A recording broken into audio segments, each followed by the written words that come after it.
Hey there, welcome to Between Two Rods. This is a fishing podcast, and we talk about fishing, life, crazy stuff. And today we got a hell of an event that I'm going to talk about. And I got my good friend Mike Wynn here with me today.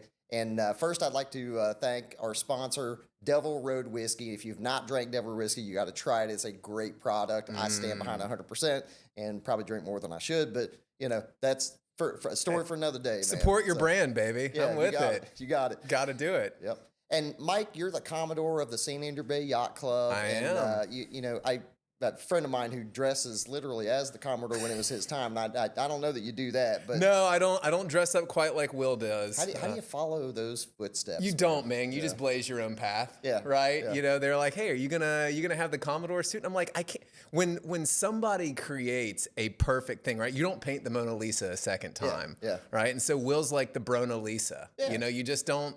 You Your don't own do it. Commodore. Yeah, you know, he gave me a hat. I wear it on occasion, but I'm more of like a short shorts and a flip flops guy than a full, 1800s Commodore suit. You could go Commodore jacket with the flip flops and the board shorts and bro. Now we're talking. I mean, that might be your flavor. That might be it. It's a little less than Couth in the yachting worlds, but man, that's what they got when they put me in the job, bro. Yep, yep, for sure. Well, man, I wanted to talk to you today. There's an event coming up that I've participated in. I know you're very passionate about the Stone Crab Tournament for the Yacht Club. It's coming up in a couple of weeks, right? Yes. And by the time October the episode 15th. comes out, it's going to be right on the cusp of being there, right? Let's go. And so, tell me, man, what makes that such a special event? I get goosebumps, buddy. I tell you. So October 15th is, in my book, the highest of high holidays when it comes to recreational activities.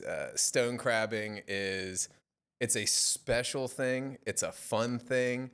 And it's a unique thing that we get to do here that a lot of people don't know that you can do here. Oh, yeah. And so, October 15th, every year, the Yacht Club hosts an invitational tournament. So you've either got to be a member, a past champion, or be on the boat with a member, or be invited by a member to do it.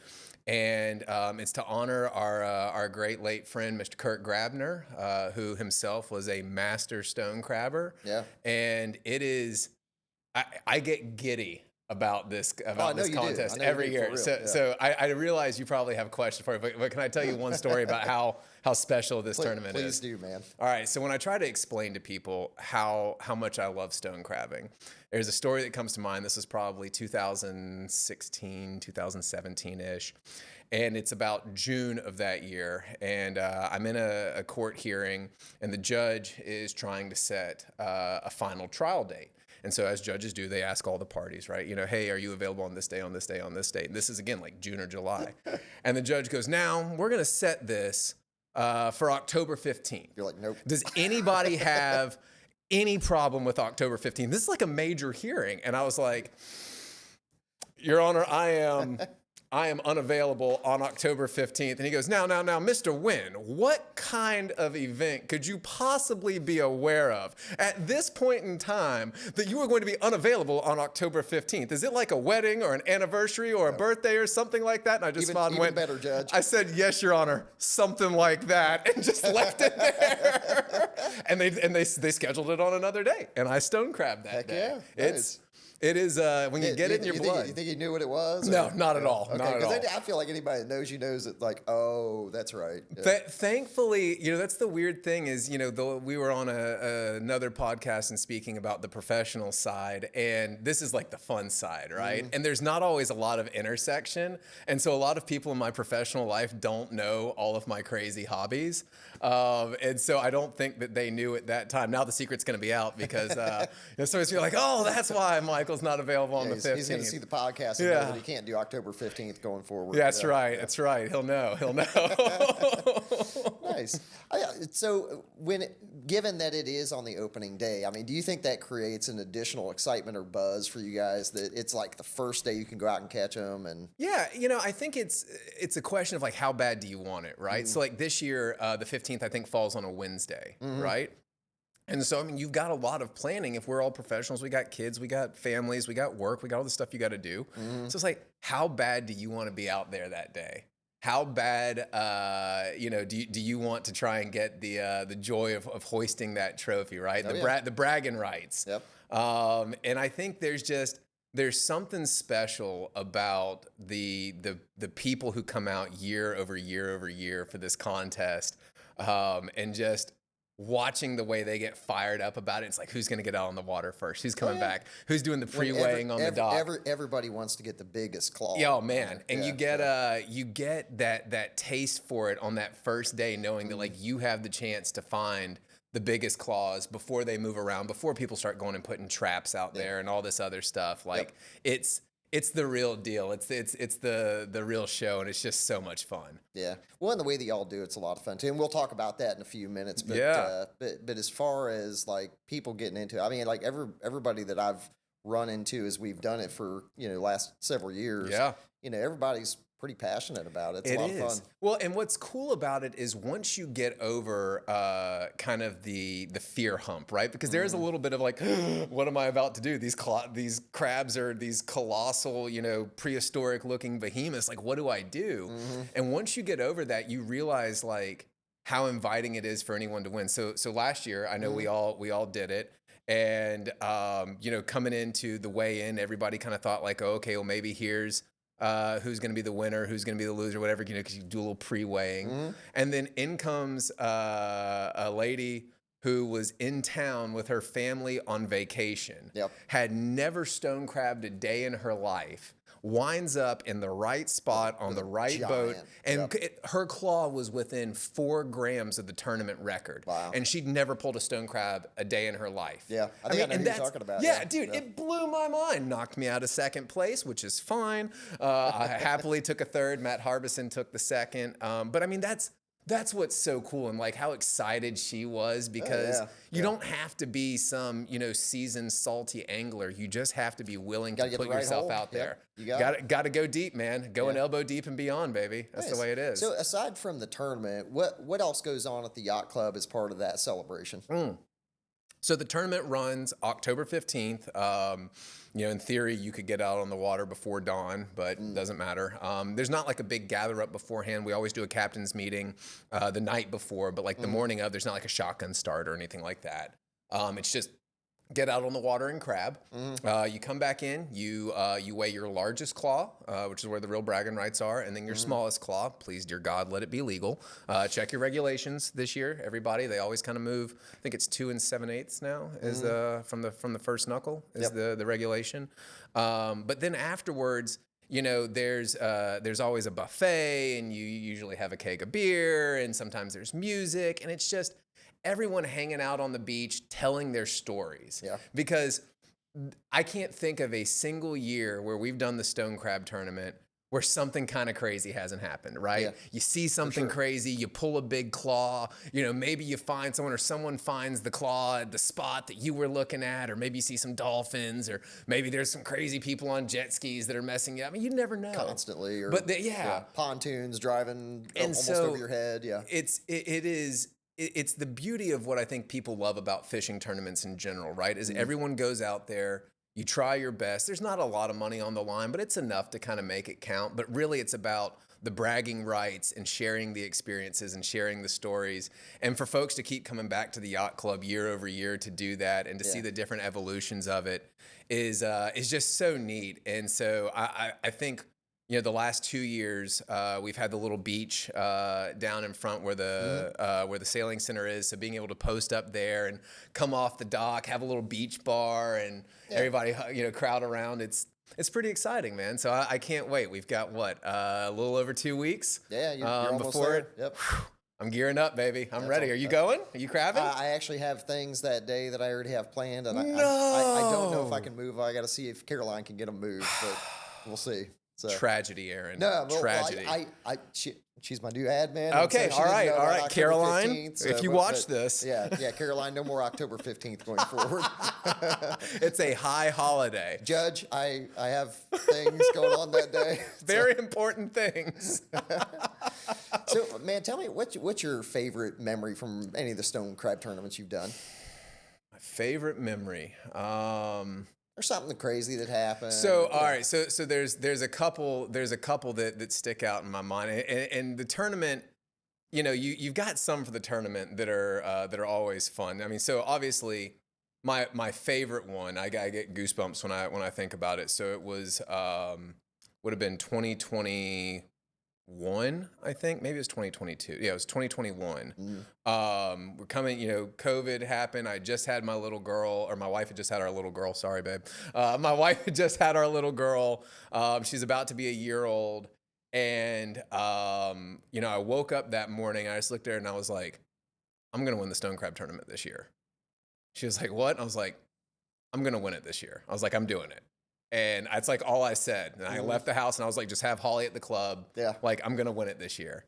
And it was really, really, really close. And I actually wound up eking it out by a couple of grams. Nice. And it was funny. I took a lap around the club. I was so stoked because I think what most people would say is like, I never stop crabbing when we're out there. Like I'm always swimming. No, you're definitely on it. I've seen you out there doing it. And so, to work that hard and to have it pay off and to get to hold that trophy is really cool. Especially, fun fact, that is the only trophy that survived the fire. No way. Yeah, Really? man. So Wow. so all the other trophies at the yacht club were in the club when it burned. And shout out to Nick and Gabby Cumby for going and getting a portion of the Candler Regatta trophy out, which there'll be some really cool stuff coming out about that in a few weeks. We're getting a rededication there. But ironically, in 23, Matt Harbison had won that year. Shout out to Matt Harbison. And he had taken the trophy to have it engraved, and so it wasn't on site no way. when the club burned. Wow. And so we still have the original one with the claws and everything, or with the crab and everything on top of it. Glad something survived. Yeah, man. And so that's really special. But then, I think that there was a year, it was the year I got second. And there's a buddy of mine who's no longer with us, a guy by the name of Trey Pike. And Trey, I had taught Trey how to stone crab like the fall before, right? And so he wanted to know about it. I take him out there, I teach him, and he falls in love with it, right? So then the next year, tournament comes around. We're out there crabbing. And he was on a different boat. We were trying to get a lot of people out on the water. And I find this hole, and I mean, it has got, Aaron, it's got a crab on it. It's giant. Yeah. And he's only got one claw. Oh, no way. And I was like, wow. And there's mixed studies on whether or not you should take both claws. It's a 50-50 split, leave it up to you. That day I left the other crab with the claw, but like, I'll never forget, he had this like leopard print down his claw. And that crab was so big. I was like, if anyone in the tournament got that claw, it's game over. They're going to win. It's game over. Yeah. And so I'm sitting in first place. I'm like, oh, I got this in the bag. And then here comes my buddy Trey with the carrying claw. it. And I see the leopard claw in the bag. And I went, dang. Game over. Yeah. Right? But that's the beauty of it. So he beat you to that crab then? He beat me to that crab. Okay. He beat me to the crab that morning. Yeah, he had found it about an hour and a half before I got to that spot. Gosh, that means that was the small claw. That was, so the claw that I found, which would have been, I mean, it was probably 180 gram claw, easy. It was a honker. Yeah. And the one that he weighed, I think, was like 210, 220. It was monstrous, just absolutely colossal. So things like that, where it's like you think you got it in the bag, and then all of a sudden someone comes out and bam, there it is. Or the girl last year winning it. I mean, what an amazing story. Yeah. And it's just, I just love being out there, man. I mean, I don't know if you can hear it in my voice, right? Like I love it. No, it's genuinely a lot of fun.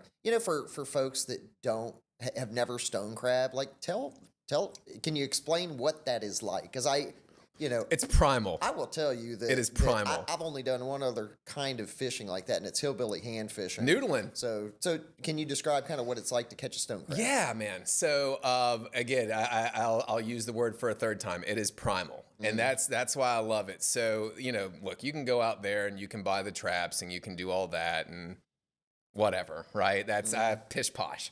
But if you're doing it right, it's you, snorkel, mask, fins if you need them, right? And you're looking for the hole, and you find the crab hole, and usually, the crabs are sitting in there kind of with their shoulder out, and you can kind of see them. And sometimes you can't, but you may see a big hole. So you got a big breath, swim down deep as you can. The joke is you go at least elbow deep. Sometimes I'll go a little bit shoulder deep, but you're throwing your arm as hard as you can into this hole. And this is where there's differing opinions on tactic, right? So my tactic is these crabs, when they're in the hole, their goal is to retreat, because the hole is just like a labyrinth of tunnels under the ground that you can't see in these grass flats. So you try and get in as fast as you can, and then use your hand as a backstop. Yeah, to keep them from running back. To keep them from running back. So you get them in there, and then I kind of do this little raking process, all while you're just kicking and flailing and all of that, to keep driving down. So you pull the crab out, and then depending on how your breath hold is going, you either try and get them by their claws at that point, or you pull them up into the water column, and then while they're in the water column, you get your breath, and then because they're slow, right? They're not fast. Then you get them by their claws, right? And then at that point, you're measuring, you're looking, and then what makes, I think, stone crabbing so cool is it is a sustainable fishery, right? So if you are appropriately releasing, rotate it counterclockwise, you feel that claw release, and then you put the crab back in its hole, right? That crab's going to grow another claw again. Yeah, he'll regenerate. He'll regenerate, and now what was his small claw will become his large claw next year. Yeah. Now, it's at this point that I need to, for the viewers and listeners at home, to understand is that I originally thought it was intuitive that you would immobilize the things that would pinch and hurt you. And if I may, I'm going to tell you a story, which is one of my non-tournament related favorite stone crabbing stories, where I didn't communicate this to someone. So I'm out with one of my best friends. Shout out to Brian Knox if he's watching and listening to this. And Brian's eager, right? He's like, Mike, I know you love stone crabbing. I want to try. So we go. So we get out on the water, and we're out there, and I'm coaching him. Look, you find the hole, you get there, you big breath, get in, pull it out. And so he's there. I'm on the boat, and I see him go down, and he gets in, and he comes out, and he's just grinning and happy in only a way that Brian Knox can be. And he's holding a stone crab in his hand like a gerbil. Yeah. And he's just holding it. And he's like, I got one! And he's holding it. I love the high-pitched voice. And I look, and I'm going, oh, no. And about that time, you see that claw, and then I hear him shout some words that were, hard to hear over the boat engine. I'm sure it sounded like, "This feels amazing. I'm so happy this crab is on my hand. Ow!" And then the crab goes this way, and the claw pops off in the water, and he comes back and had some other kind words to say for me, like, "Wow, thank you so much for your great coaching and instruction." And I said, Brian, respectfully, why did you hold it in your hand like this? Grab the things that are going to pinch you. He's like, well, I didn't know. So for the folks at home, if you try stone crabbing, they're slow, immobilize their claws, because if you don't, those son of a guns will hurt. Pinch the crap out of you, man. And it's the little ones. The little ones are the feistiest. You're 100% right, man. The bigger ones I think are easier to grab, too. Well, now I'll say this. If you ever have a big one get a hold of you, it does some damage. They exert some serious pressure, but the little ones are feistier.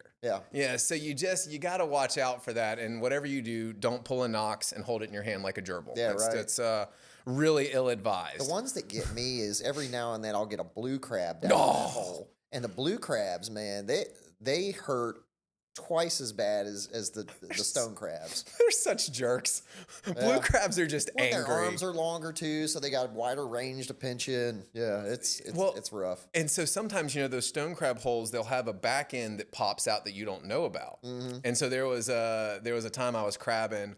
And you see the big pothole, and you're like, oh, okay, this is a good one. And so you're going in and you're swimming, and then so my arm's in here, and I feel like I'm reaching it. And about that time, here comes a blue crab on a rocket and just boom, and tings off my mask. What is that? I'm like, oh, it's just a jerk of a blue crab. Just a freaking anger, which. Listen, it's at this point that you have to go I don't know what it's like to be a crab. Well, you're messing his house up. But this guy's in his den, he's chilling out, he's watching his crabby reruns, and then here comes this giant hand just pulling him, and then the next thing he knows, he's losing his arm, and he's hanging out with all his crab buddies, and they're like, Frank, what happened to you? He's like, bro, you're never gonna believe it. And they're like, believe it. Aliens. Sure, Frank. And now Frank's got a weird story to tell the rest of his crab friends, That's awesome. Like, you got to think that's kind of weird, right? Like, to the extent they communicate, like, yeah. they're never going to believe it. And then they, of course, probably short memories. They forget the story. And they're like, what you get for living in a hole? Yeah. That's it. That's the message here is don't be a stone crab. Get out of your hole. Go live your life. Go live in a hole. Go live your life, man. Explore. So I have found from doing it, there's kind of an art to finding the holes, right? And can you describe kind of what people should look for? If you're You want to give away all my secrets? Well, I mean, to me, there's like some basics, right? There are. So, grass flats are obviously a great place to look. And crabs, they dig holes, they burrow, right? So you're looking for kick out. But, so when I say kick out, you'll see these kind of like mounds of white sand, and then you kind of look around it and you'll find the hole. It's like fresh yeah, it's like silt, it's like a fresh powdery white sand little mountain that's kind of built up. And it's one of those things that even as I'm describing it, I can picture it in my mind because I've seen it. But if you haven't seen it and you haven't had someone point it out to you, you're like, what is he talking about? I would think if you aren't used to looking for it, if I was just kind of snorkeling around, I would just go by it and never think anything of it. That's a little mound of sand. Yeah. And then you look around and it's actually a really cool ecosystem because you'll see like, little pieces of shells and mollusk and broken stuff because they decorate their little house that we then wreck and bust in the front door. Their front porch, man. Yeah, man. You're right, but there's like little shells and stuff from things that they've eaten and all of that. But then, what's interesting is some of the biggest ones that I've ever found are not like that. They'll burrow in on prop scars or on ledges or, on the bottoms of really deep holes. And so they're very clever, right? They know how to blend in. And so, one of the most frustrating things I think about stone crabbing is when you're cruising along and all of a sudden you find just this giant kick out, right? And you're looking at this and you're like, that's the Mount Everest of kick outs. Like, I know that there's the biggest stone crab I've ever seen in there. So you get your breath and you go down, and then it's like Junior, and you're holding Junior in your hand like a gerbil, and you're like, Junior, where's your parents? And he bites your finger, and you're like, fair enough, this is what I get for bothering you when mom and dad are gone. You throw them back in the hole. But yeah, so you're just cruising, you're looking for those, and then the best thing that you can do is just put your face in the water, man. Just swim around. Yeah. The best crabs, the biggest crabs I've ever found is when I'm just face down, just swimming through the water. Like, I don't get up. I just keep going.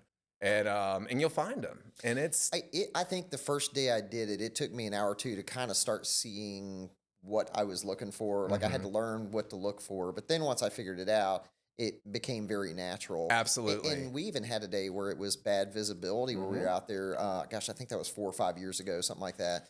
And I remember like swimming in sweet tea, feeling my foot along the prop scars, and I could find holes with feeling with my feet. And so I was able to catch some that way. So that little toe Cool. noodling. Yeah, a little toe noodling. So, true story. When I went noodling, I actually did catch a catfish with my foot one time. Come on. Yeah, dude, it was awesome. So, like, they go back in those holes, and we knew it was back in there because we feel around with the stick and all that. And so he hits the stick, and he's in there. Okay. Well, it was so far back I couldn't reach it with my arm, but I knew he was back there. So I stuck my body most of the way through the hole, right? So where I'm like up to my chest in the hole. He bit my foot, and I pulled my foot towards me, grabbed him with my hand, and pulled him out of the hole. It was the sickest catfish noodling catch I ever had, man. That's why you don't skimp on leg day. Oh, right great, there. You got. That's incredible. It was really cool. He bit me, and then I kind of pinned him to the top of the cave and pulled it in, so he couldn't go anywhere. But it was awesome. Did you instinctively know to do that, or did they say hey man, try and catch it with your leg? That's what the guide said. He goes, man, you can stick your foot in there, see if he'll bite your foot, and he did.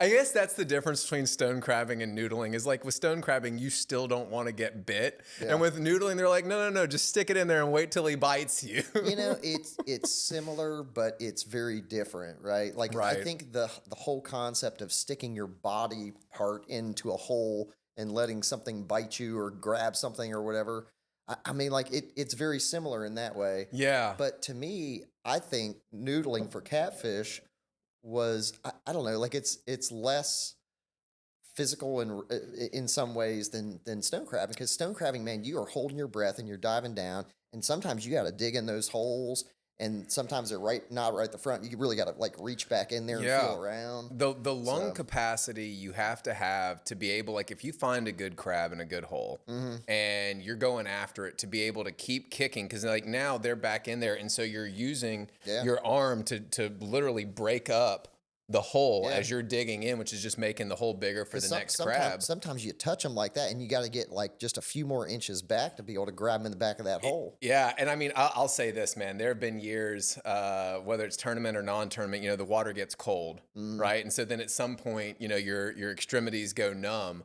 And there's been a couple of years where I'm like, I know there's a good crab in there, and I've got my glove on, and I'll just let them bite the glove. I'm like, I can't feel it. I'll deal with this tomorrow. Yeah. Pull them out. But you always know it's been stone crabbing season when it's like you show up to the office and it looks like somebody's cat has just like shredded your arm, you know? Yeah. And you're like, yeah, I got after them. They're like, are you sure? It looks like they got after you, you know? On your court dates on October 16th, right? Long sleeves, baby. Yeah. Long sleeves. But you tell people this like in the professional world, and they're like, wait, so what did you do yesterday? I'm like, well, I went out on the boat and I shoved my arm all the way into strange holes to like go pull crabs out. Of times, yeah, and they're just like, are you okay? Do you need to talk to someone? And I'm like, no. This is the best thing ever. Like, so I got a good question for you. When I was noodling, man, like the second day I noodled, I had learned my lesson the first day. I got on the boat and immediately whacked a couple of beers, and my level of bravery was 10 times better than it was the day before. Do you find that drinking a beer or two gives you less inhibitions? Nah, man. Well, I raw dog that thing. I'm going it like, listen, the last year's tournament, they were taking pre-dip shots. They were, they're smashing beers. Like, I'm out there to work, bro. No, there are definitely some people out there that are smashing beers all day. Yeah, I mean, like, don't get me wrong. Don't get me wrong. When I finally come up for air, I'll drink a beer or two, right? Because, I mean, look, it's great. It's nutrition. It's carbs. It's your focus. Beer drinking is for once you've gotten a tournament winning club, right? Right? Like, so it's, otherwise I'm working. Now, if I'm driving the boat, not drinking if we're driving the boat, but if I'm spotting or something like that, sure, I'll crack a beer. But like, I don't know.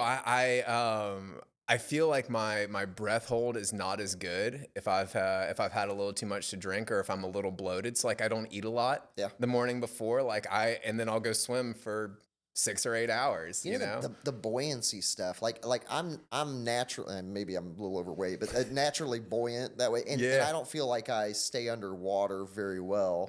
Is there a limitation to what people can use with equipment, like a weight jacket or a snuba thing, or? Yeah, I've seen so many different ways that people do it. No qualms with weight belts. No qualms with like a little snuba snorkel, I don't suppose. You're not supposed to use any like tickle sticks or nets or anything like that to get them out. I don't think that would work. I've seen people try to do it. I don't. Well, they always seem like they retreat back in the hole. Though. Like a tickle stick in for stone crabs seems like it would be counterproductive. It would. You're not going to pull them out like you would with a lobster. That crab's getting in there and he's gone, man. Yeah.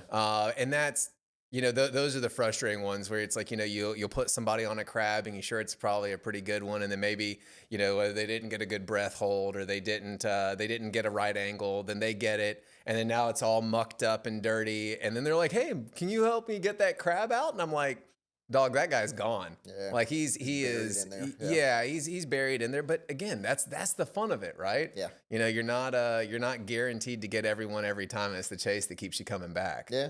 Yeah. So it's of all the types of fishing that I've had the privilege of doing over my life, it is by and far the most fun one, and it's the one that keeps me coming back. It's the only one that I consistently block my calendar off for every year. That's awesome. Yeah, man. Do you find that over the years you've developed instincts for catching them? Because I feel like in my limited time doing it, I've learned a lot about it. But do you feel like you're instinctual now at this point? A little bit. So I've got a process that I've talked a couple of buddies into with me that I think we're going to deploy for this year's tournament, where you understand how to get in the hole, what it takes, how to hold your breath, and so you can actually speed the process up and pull crabs while you're being towed behind the boat.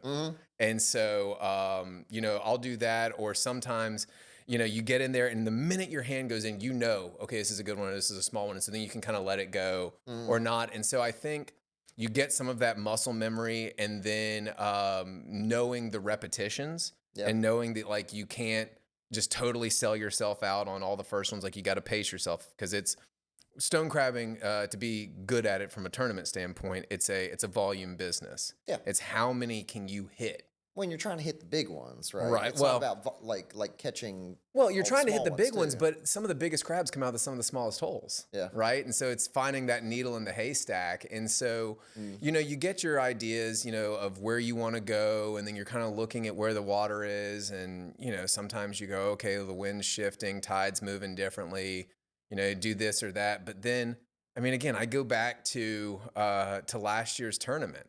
I mean, all the instinct in the world, all the planning in the world, all the scouting in the world. I mean, you've got your spots, you've got everything. I mean, you've got the game plan to go win the Super Bowl. And somebody from out of town shows up from out of town, floating around on a noodle, and is like, "Oh, there's one." You're like, "Holy God! Like what?" And that's fishing, though. Yeah. You know, I mean, it's like no, it totally is. You never know. You know, this is a slight pivot from stone crabbing, but I know some of the different people you've talked to. I think you've at least talked to. Have you talked to Chris Kramer on here about fishing? No, not yet. Not yet. Okay. I've been saving a conversation with Chris for the right thing. Saving for the right one. Well, we were on a tuna fishing trip. We were talking about tuna fishing before the camera started rolling, and you know, we're out at the rigs. And I am by far the least salty fisherman on this boat. I mean, these are guys that are. Was that in Venice? It was the Venice trip. Okay. We ran the boat from. We got on the boat at Kramer's house. Ran the boat from here to Venice, Louisiana. Is, you know, me, Chris Kramer, Chris Cumberland, Jesse Parker, Brian Neubauer. I mean, it's a salty crew, right? And we're out there, we're fishing, and they're, you know, catching tuna, and then, all right, Mike, you're up. Boom. So what do? You run the bait down. And I'm like, oh man. Of course, when you're the youngest and least salty guy on the boat, what's the first thing everybody wants to do? They want to talk trash about your inability to catch fish. Yeah. So I'm fighting this fish for like 20 or 30 minutes, and my back starts giving out, and I'm on a Talica 25, which is pretty sporty for when you're doing tuna fishing, right? You know, so I'm on a smaller reel. I'm cranking on it, and finally my back just starts giving out. So after, you know, a litany of trash that you're given, hand the rod off, and then, now suddenly they realize, oh man, we got something different here. There's a big, Right. So then Kramer fights it for about 15 or 20 minutes, gives it back to me. I fight it for 15 or 20 minutes, and he gives it to Cumberland, to Jesse, to Neubauer. Everybody on the boat's fighting this fish. Got it, yeah. And you pull up, it's a 197-pound yellowfin tuna.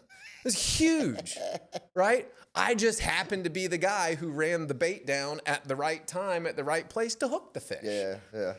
No special sauce to that, man. He just happened to be swimming by. It's some of it's timing and that so sort of thing. There's instinct in the process, right? And there's instinct in the repetition, able to be successful at it over time, and to help, you know, have a sustainable fishery. I think a lot of that becomes instinctual, but you know, the beauty of fishing is if you're the right person in the right spot or on the right rod at the right time, like, you could have a story of a lifetime. I think it's like a Bill Dance quote. Yeah. Is it? I think so, something like that. If you got the right lure at the right time, you're going to catch a fish. That's true. Well, Bill, I'm sorry if I stole your quote. It was everything I think I steal from people. So. I have no original thoughts. Mark Twain said that. So, no, man, that's a great story, man. And boy, catching big yellowfins like that is a ton of fun. You know, there's something about it. I'd never done a trip like that, and so we're out there, you know, and again, you realize how small you are in the scope of things, right? When you're out there, and I mean, these behemoths, and there's a picture of me laying down beside this tuna, and I mean, it's almost as big as, I mean, it weighs more than I do, but it's longer and everything. Lengthwise, it's huge, right? And so, you know, here you are battling against that, and then, you know, you get them in, and everybody's freaking out, but then you go back out the next day. And it's bright, because we caught that one later in the evening, almost before dawn the next day. So then you go back out the next day, and you know, you're running out, and it's just thousands of feet of blue water as far as the eye can see. And then, you know, you see these giant fish that are 80 pounds, 90 pounds, 100 pounds, shooting 5-6 feet out of the water. It's amazing, man. The amount of power it takes to propel that kind of weight out of the water. Yeah. It's unreal. And it's like you were talking about when you fought it, like they are unbelievably strong. It- Like I don't even know what to compare a big tuna to. There's nothing. There's Yeah. nothing. I realize I'm not the world's strongest guy. I'm not, but I've caught my fair share of fish, Yeah. right? And there's just something about that fish. I mean, it was so big. We could see it on the sounder. And you could see moving the fish up because it was like a 2-hour fight with that thing, maybe an hour and 45 minutes. It was 2 hours close. And you could see it moving it up, right? And you'd see it go up, up, up, up, and you hear, he's diving, and it's zzz, and you can see it just go down on the sounder. And they'll go on multiple runs. Oh and my just God, we lost and it. you think you're getting them close, and then they just take off and destroy you. You know, and then, of course, you get back to Venice, Louisiana, which is probably the saltiest city in America, Sure right? I is. mean, listen, the stories that come out of that place, not safe for work or probably for this podcast. No, we've talked about Venice on this podcast. Oh, okay. Before, All man. then, Yeah, so, yeah. you know, and then there's like the salty of the salty there. But if you think you've seen a big fish until you talk to people who have caught fish in Venice. And so we're freaking out about this fish, which in fairness, we bled on the boat before we got to the scales. We get to the scales, it hits 197. It probably, if we had hung it fresh, would have been a 200 been a 200-pound fish. Everybody on the dock thought it was 200 until the number. So then one of the captains, Eddie Berger, shout out to Eddie, was there, and he's like, yeah, pretty nice tuna there. And I was like, yeah, man, it's like it's 200 pounds. He goes, no, that ain't a 200-pound tuna. That's a 197-pound tuna. I said, no, Eddie. He goes, no. 200 is a special number. He goes, you didn't weigh a 200-pound tuna. You weighed a 197-pound tuna. That's not 200. Don't claim 200. And that's all he said. And I was like, all right, shit. Okay, Eddie. And so, like, since then, it is not we did not catch a 200-pound. Caught a 197. We caught a 197. Yeah. That's what the captain said. In fairness to, shout out to Chris Kramer. He captained the boat that day. Eddie wasn't on the boat with us.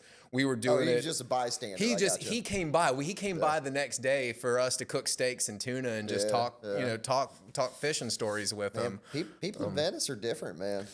They, when you spend your entire life chasing these giant creatures in the vastness of that ocean on a little spot of land that the rest of America has forgotten, you're built a little different. There is literally nothing for a couple of hours other than Venice. It's like Venice and then basically nothing, then you get to New Orleans. Yeah, right? man. And I swear to you, Mike, people go to Venice, Louisiana to escape from something, right? And I don't know what that something is for those people, but it's a wild life, man. You go out fishing every day, you come back, and boy, they get drunk as crap at night, wake up the next day, go fishing again, come back, get hammered again. I mean, it's unbelievable. And the wildest thing to me that I couldn't wrap my head around until I saw it is how they effectively create like trailer parks out of houseboats. And it's like you've got just this labyrinth of docks and houseboats that don't move really. Yeah.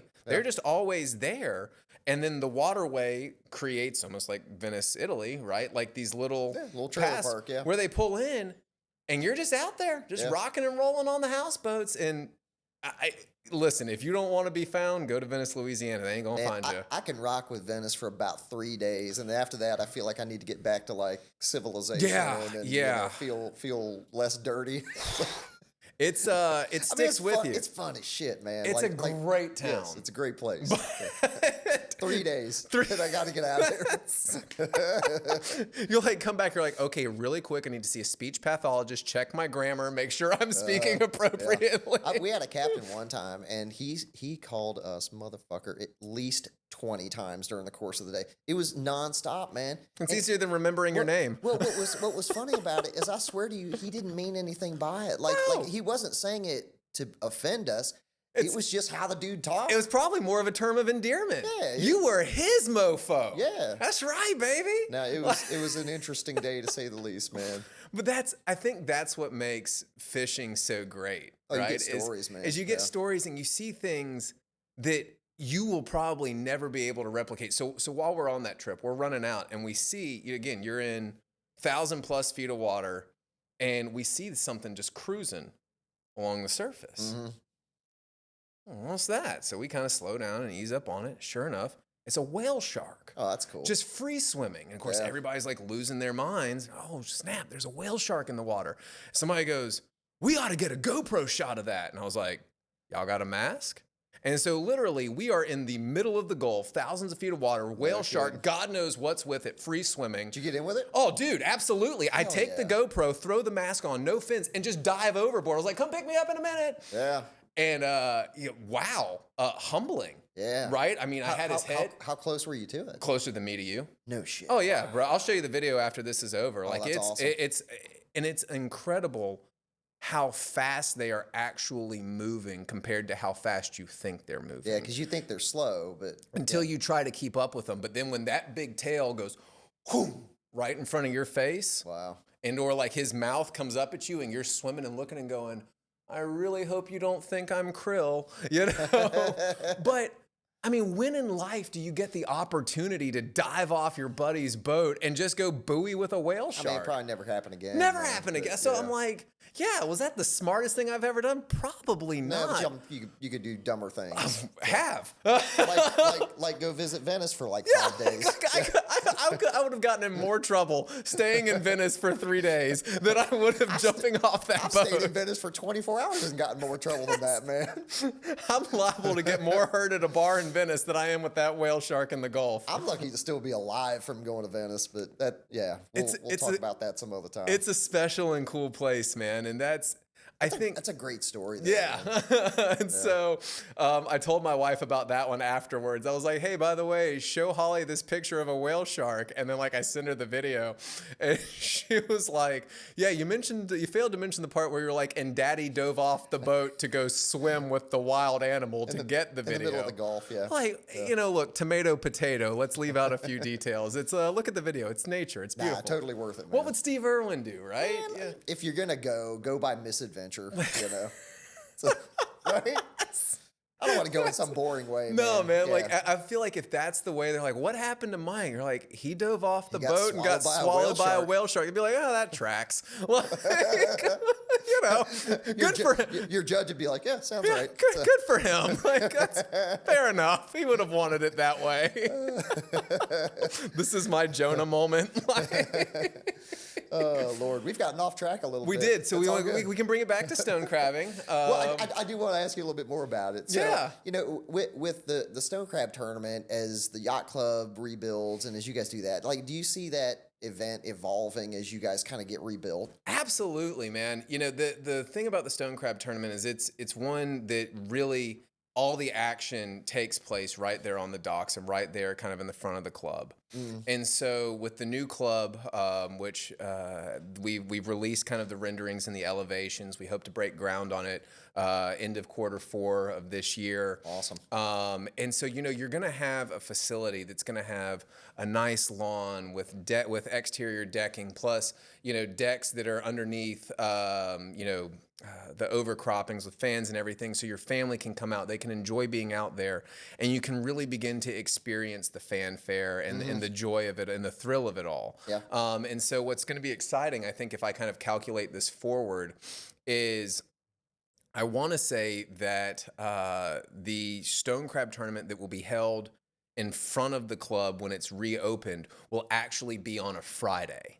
Oh, cool. So, like, how cool is it that we're going to have this brand new club that we get to bring out the one trophy that survived the fire and have this event out there where, you know, everybody is just gathering and you don't know who's going to win. Yeah. And it's competitive, but it's the most, I don't know if camaraderie. It is the most camaraderie with competition that I think that you can get. And that is so cool. Now, I will say, debuting here on the show, I am making a challenge. I'm calling it the Claw Calcutta. I want to put an unspecified dollar amount. I'm thinking either 50 or $100 on the 3 heaviest claws.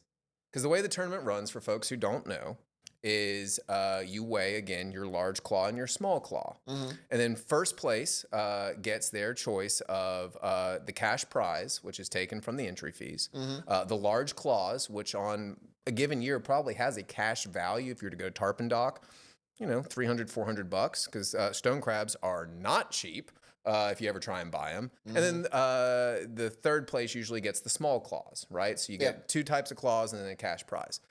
But maybe selfishly, because I usually always have 3 of the largest claws, I think it's interesting to see an aggregate, right? So I'm going to try and break out a 3-claw aggregate as a side bet for those who may want to enter this year to kind of incentivize not just pulling one and being done, right? Well, but to keep after it's it. less random that way. Right, too, right. And so, you always kind of have your bell ringers every year who are in it. You do great. Glenn McDonald, president of Gulf Coast, little known fact, is a huge stone crabbing fiend. He's very serious about it, man. Yeah, so Glenn lives across the bayou from me, and I mean, I think we started talking about this year's stone crab tournament probably when last year's ended, but definitely like he and I have been texting and talking about it since at least June or July. Yeah, I mean, he's fired up.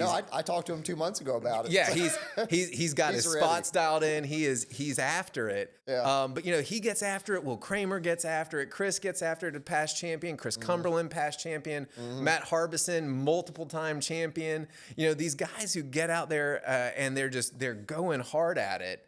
I think that there's a little bit of something to say. Who's the person that found the 3 biggest? Yeah. Right. And so hopefully we'll be able to introduce that this year. We'll see if I can get enough crazy people to join on with me.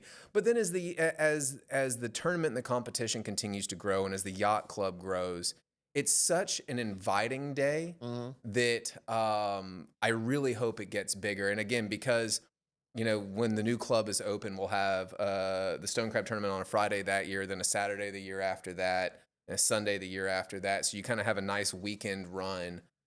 Even brings out more people because for those, again, watching, you don't have to put your hand in the hole to have a great time out on Stone Crab tournament, right? Yeah, Being on the boat. It's a lot of fun just hanging out with everybody. Crabbers need spotters, right? Like, I love being in the water. You gotta fight to get me out of the water. But I need people up on the boat spotting, right? So get out there, talk some trash, have some fun, enjoy being on our bay and doing something a little bit different than what you might have thought you could do on St. Andrews Bay. It is for sure a different experience if you've never done it before. It is. I mean, I don't know. I mean, I feel like stone crabbing is like this category of its own for me, where like I am just so happy when I get to get out there and do it. It's the best, bro. Nice. Do you think you'll ever have to where people that are outside of the yacht club is participants in it, and is kind of a way to get them introduced to what the yacht club's doing? Yeah, man. Well, like, so take my buddy Trey Pike, who did it. I mean, that was his entryway. He heard about the tournament. Got excited about it, had me teach him how to stone crab after a tournament, joins the club, and then turns around and wins it the next year. That's cool. Right? I mean, just so cool. And, it's finding ways to show people that getting on the water is one of the most enjoyable and beautiful things we can do in our community. Yeah, for sure. And the yacht club, both now and as it continues to grow, is a great access point for members of the community to come out and enjoy genuinely one of the prettiest spots on our bay. I mean, challenge you to find a consistently better place to watch sunset or sunrise, for that matter. And it's an amazing location. And you got 2 docks, and you've got the private boat ramp there, and then you've got the tiki and sand and beach bar with the TVs and the bushwhackers, and now we've got a frozen slushy machine where we had to tell them to wash it out before you make slushies for the kids. But you can make, or don't, depending on how much sleep you want your kid to get that night. But you make. What was that? The bear where they did that? You remember that episode? Yes. What was it? It was his medicine that he mixed in with. Yeah, he mixes it in manga and knocks everybody out at the party that they're catering. Kids had a great time though. And the dad's just like, all right, cool. So mind the slushies. But no, I mean, we're creating an environment where I think it only gets exponentially better at the club, because right now when you have so little, you have to do as much as you can with the little bit you have left. And then as it continues to grow, you just get to compound on what is a great and such enjoyable foundation. Yeah, for sure. And I'm excited what that's going to mean for you guys in the next year or two as the club gets rebuilt.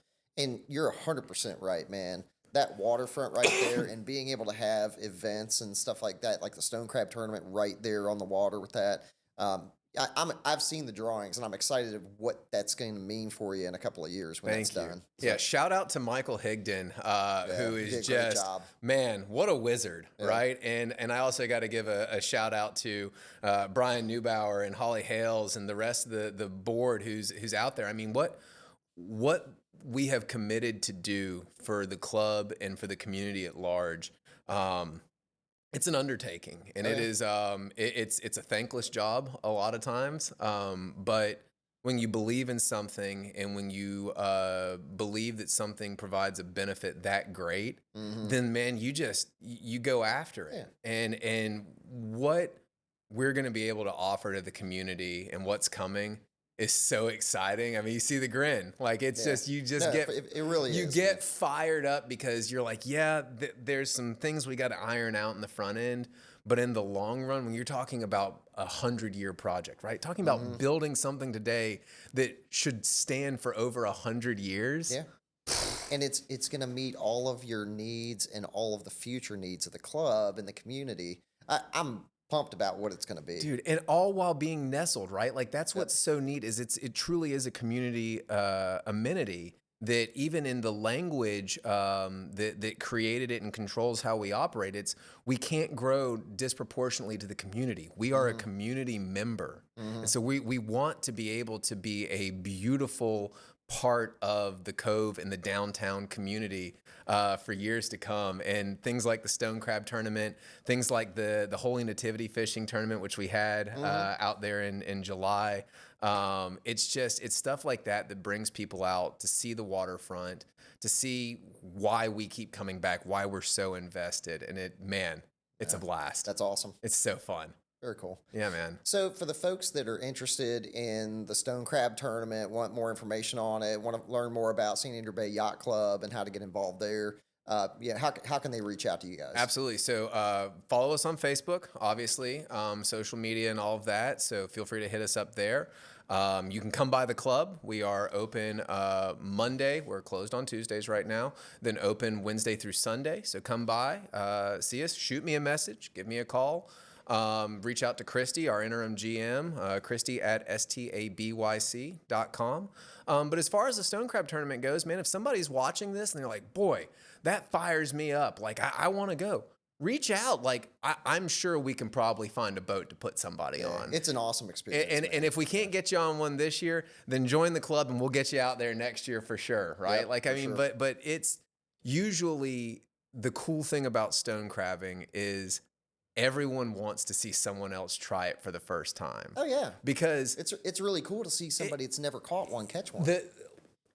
There's a sound, and I know you've heard it before, but it's the sound of someone screaming with joy because they've gotten the biggest crab they've ever seen, and it's you're like, are they okay? And they come up, and you just. And they're holding that crab. And when you see that in their eyes for the first time, you're like, yeah, bro. That's Brian Knox style joy. His was a little more agony when it bit him, but it's what he hoped to have when he was holding the gerbil of a crab in his hand. Had to work that in there. Yeah, man. Listen, absolutely. I hope Brian watches this and we get nasty grams as a result of it. We might, but hey, man, it's worth it. It's worth. This is his happy belated birthday gift. As we just talk about him on Between Two Rods and his. We'll tag him on the episode. That's right. So watch. Hell yeah. But yeah, I mean, reach out. Like the yacht club, whether it's sailing, it's fishing, it's stone crabbing, it's sitting by the bay and having a beverage, right? It's about getting people on the water. Yeah. And, we have socials and we have these events where we try and bring the community out. Like, it's not a stone crab related, but like, we've got a youth sailing program right now that's got students from Bay High competing. They're crushing it. Yeah, it's awesome. And so to like see them out there on the waterfront on Sundays, sailing around and just getting competitive and getting after it, man, like that's the stuff that fires you up. No, it's great stuff. My kids have done the sailing camp different times, and they really enjoyed it. And that was funny. They'd never done it before, but you guys taught them how to do it, and they really have enjoyed that and enjoy the time with the other kids too. Yeah, man. So, if you're watching, you're listening, and you're interested, like, reach out. Like, obviously, those of us who are involved, we're super passionate about it. In fact, I've got a meeting after this today to go talk about some yacht club plans with my Vice Commodore and Rear Commodore, because we're constantly trying to find ways to make the club better and to make it something that embodies both the legacy that we all carry as leadership, but then also creates a future for our kids and their kids to go, we're really proud of what our parents or grandparents did and what the work they put in to be able to make something special that perpetuates into the future. Because they're not making any more waterfront land like that, right? So you got to fight for it, you got to protect it, and you got to have a hell of a lot of fun when you're out there on it. No, right? That's awesome. Well, I know you guys do. So yeah, buddy. I greatly appreciate the stuff that you guys do to put these kind of things on for the community and all that, and it really is a great thing that happens there at the yacht club and all the things that you do. The stone crab thing is really just a very unique piece of that It really I've is. personally enjoyed. It's been a lot of fun. Man, it makes it so. I think, was it last year you come flying out on the bass tracker, Oh, right? yeah, Like yeah. you were a little late to the party, and then here comes the bass tracker flying I out. said, Glenn, I'll beat you out there. Anchored it up, man, and you just you didn't waste any time. You jumped right in and got right after it, and that's what it's about. Yep. It doesn't, more so than probably any other type of fishing. All you've got to have is a little bit of guts and a mask. You got that, you really can stone crab. Sure, you want to throw in a glove or some flippers. Glove fine. is nice. Glove is nice, but usually someone will lend you one. Yep. But I mean, you could. I'm not going to tell people where, but there are places around where you could just walk off the beach and start going and swimming around. Yeah, for real, the same places where I go to Shell Island and hang out. I mean, like but there's even if you stone don't have a crabs right boat, there. Yeah. even if you don't have a boat, there's places around here if you know where to go, where you can pull them. Now you got to be careful because sometimes you might grab an eel, sometimes you might grab a blue crab. That's always a little dicey there. Been there. But when you talk about getting out on the water and just enjoying a fishery that is so special and unique to us, specifically as Floridians, man, stone crabbing is kind of a class of its own. And the hardest part, I think, aside from catching them, is probably figuring out how to clean them. Because, just get ready for the mess at home, guys. Don't try and crack them with the claw. That's not good. I recommend back of a knife in the palm of your hand. But it is a little bit of a labor of love to clean them, but the flavor. The tastes. I mean, I can sit here. I start salivating, man. You think about it. I gotta know. All right. So if you're a stone crabber and you like to eat stone crab, are you a butter or are you like a sauce, like a Joe's stone crab sauce kind of guy? I always like butter with my crab, man. Just a straight drawn butter. Like the clarified butter. Yeah, bro. To me, that's how I always ate them. Like up in Maryland, we did a lot of blue crabs up there, so it's just kind of in my nature. Have you ever done the sauce like what they make at Joe's? I've tried it before. Yeah, I just what I'm used to. I think the butter is more pure. The sauce is a little mayonnaise-y. Yeah. They put A1 in that? Do they for real? They really do. Oh. That's part of the mix. Is they put A1 in the sauce. Interesting. Yeah, a little steak sauce with your crab, a little surf and turf for the dip. Yeah, why not? Hey man, why not? But I too fall in the butter category. And stone crab's one of those things that my wife is very picky about her seafood, right? And whenever I bring home stone crab claws, I'm like, hey, babe, you want some of these? And she's like, I don't think so. Like, maybe not. And I'm like, okay. I'm like, well, I'm gonna crack a couple up. And she's like, mm-hmm. And so then I'll start cracking and I'm like counting, and then there's one gone. Yeah. There's another one gone. And then I'm like, well, hey, honey, what are we having for dinner? She's like, I'm good. I ate a few stone crab claws. I was like, uh-huh. Yeah. I find if I do the pealing, it's much better. That's right. Whether it's shrimp or crab or whatever. Yeah, if I'm doing the peeling, everybody's fine. Right. Yeah. She likes the end product. But man, it's See, I grew up in Maryland, and we used to get bushels of blue crabs, and part of it was just we'd sit around for hours and you drink a couple of beers, and you're just sitting there working through crabs, picking crabs. I mean, it'd take you 3 hours to eat through crabs, and you're just kind of eating here and there. But it's the camaraderie. It's an experience, yeah. Well, and see, so it's funny. Like I grew up doing the same thing. So back before Windmark Beach was there, and back before they moved Highway 98 in Gulf County, I grew up spending all my time on Mexico Beach. So our family's had a house. It's technically the third house ever built on Mexico Beach. Oh, cool. And so I'd go down there, and my parents would turn me loose with my grandparents. My grandpa was the salty one as they come, right? And so 5 a.m, we'd get in his silver Ford Fiesta, throw 2 crab nets and 2 buckets in the back, and we'd go down to what we call Dixie Belle Curve, which is kind of as you're heading into St. Joe Beach. You can't get to it on 98 anymore. You kind of got to go back in to get there. And as the sun was rising, man, you go out there with your buckets and your nets, and you're dipping blue crabs. Yeah. Every morning, you bring them back to the house, and that was what you did that day. You're gonna go dip. You're gonna go pick blue. Catch them out of the water, bring them home, boil them, clean them, sit around and talk while you're cleaning them, and then eat the rest for dinner. Yeah. And I mean, what a great way to spend a day. It is, man. It's just casual. You're just hanging out, picking crabs, and having a good time. I got to do that with my uncle about a week and a half ago. The crab were running like crazy in front of Mexico Beach, like I hadn't seen in No kidding. probably 10 years or 15 years.